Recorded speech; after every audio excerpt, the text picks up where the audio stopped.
De ese 5N. Muchas veces se habla de la posibilidad de una isla y cuando mencionamos ese término, cuando hablamos de imaginar, de ejercitarnos en todo caso, la ensoñación de una isla, lo que hay es mucho más. Lo que hay es, en definitiva, la posibilidad de que con nuestro pensamiento, con nuestras ideas, edifiquemos algo que no tenemos en este momento a nuestro alrededor, que no forma parte de nuestra cotidianeidad, que en rigor se vaya formando con aquello que consideramos un ideal. Y muchas veces coincide esa ejercitación con un momento, yo digo, un punto de inflexión, casi una situación que uno podría considerarla límite, con un momento inédito y singular, con un parteaguas, ¿no? Una referencia casi a comenzar de cero. Y es en ese entonces que uno dice, bueno, la posibilidad de una isla, la posibilidad de trasladar parte de lo que tengo a un lugar inaccesible, pero al mismo tiempo, como yo le decía, de edificarlo con aquello que es contrafáctico, que no tiene que ver con lo que nos está sucediendo, sino justamente con el contrario. Lo hizo en su momento, hace muchísimos años, mire, casi allá por el año 1500, Tomás Moro, cuando escribió de puño y letra un libro que se llama Utopía, ¿no? Que significa el no lugar, aquello que no tiene lugar en ningún lado. La U, en términos del griego, significa obviamente la negación, y topos significa el territorio. Bueno, aquello que no existe, aquello que no consideramos un lugar. Y sobre ese montaje es donde Tomás Moro finalmente terminó poniendo una sociedad ideal. Esa sociedad lo que tenía era la igualdad en primera medida. Lo que hizo es armar algo que no tenía. Lo que hizo es pensar algo que no era accesible en ese momento. Porque, claro, Tomás Moro vivía en una sociedad sumamente desigual. Mire, curiosamente la misma en la que vivimos hoy, la misma que tiene que ver con nuestra sociedad contemporánea. Lo mismo hizo, no le voy a hablar de Tomás Moro esta noche, le voy a hablar de William Shakespeare. Lo mismo hizo William Shakespeare.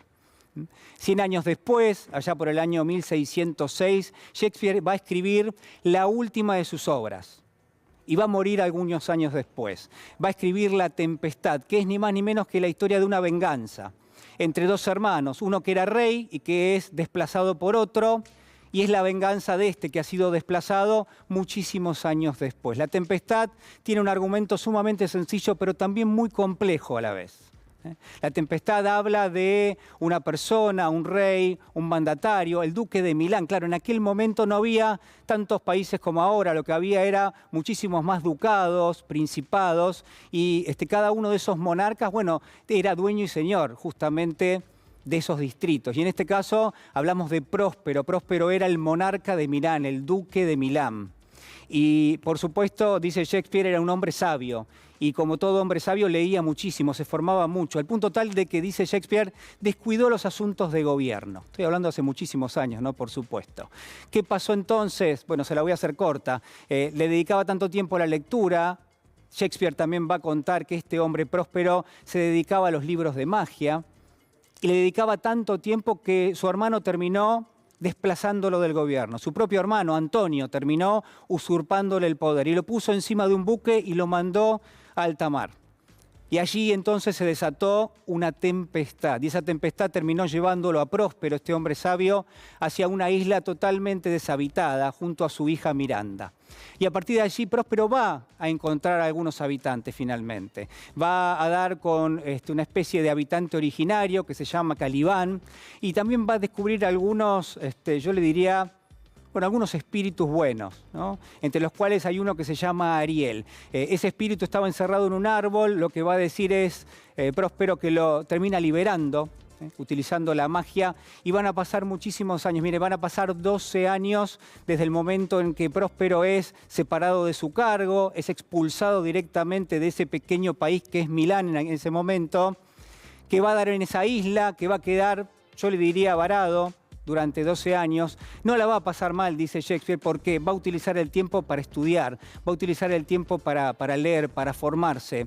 Y al mismo tiempo se va a transformar, casi le diría, en el dueño de esa isla, en una especie de mandatario sumamente autoritario, hay que decirlo, porque si bien iba liberando a algunos espíritus, también los iba esclavizando, los iba haciendo dependientes de él, y les prometía la libertad en algún momento con tal de que lo obedeciesen en ese mismo entonces. La tempestad arranca justamente solamente 12 años después de que Próspero llega a la isla, ya es el dueño y señor de todo, y se le acerca este espíritu a Ariel y le dice, mirá, está pasando un buque en este mismo momento muy cerquita de la isla, y en alta mar quien está viajando es Antonio, es tu hermano, es el que te traicionó, es el que te sacó el gobierno.